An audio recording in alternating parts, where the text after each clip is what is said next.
আসছিলাম ঢাকা বিশ্ববিদ্যালয়ে আমার বই বিক্রি করতে। তো ওখান থেকে রিক্সায় আসলাম, এখানে বাসে উঠে চলে যাব। প্রথম মনে হলো যে আমি মনে করছিলাম যে এখানে ভিড় আছে, গাড়ি ঘোড়া বন্ধ। তারপরে স্বাভাবিক মনে হলো, এখানে এসে দেখছি যে না, তাই আগে আসলে আমার দেশে বর্তমানে যে অবস্থা চলছে, এই অবস্থায় একটা রাষ্ট্র চলতে পারে। একটা মানুষ স্বাভাবিকভাবে বাসা থেকে বেরোবে, স্বাভাবিকভাবে আবার ফেরত আসবে। এর জন্য তার শুভাকাঙ্ক্ষী মা ভাই বোন বারবার ফোন করবে, তুমি কোথায়, কখন আসবা। এত টেনশন নিয়ে দেশ চলতে পারে। হাদিকে রাস্তার উপরে রাজপথে গুলি করা হলো।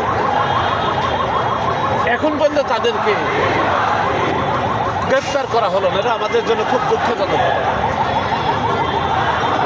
আমাদের এখন ডিজিটাল যুগ। যখন হাদিকে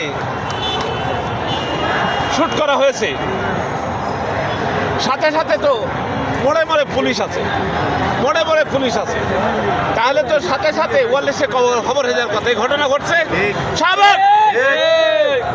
শাহবাগ এই রেডি, বন্ধ করে দাও, যে যেখানে আছে টোটাল ঢাকা স্টপ।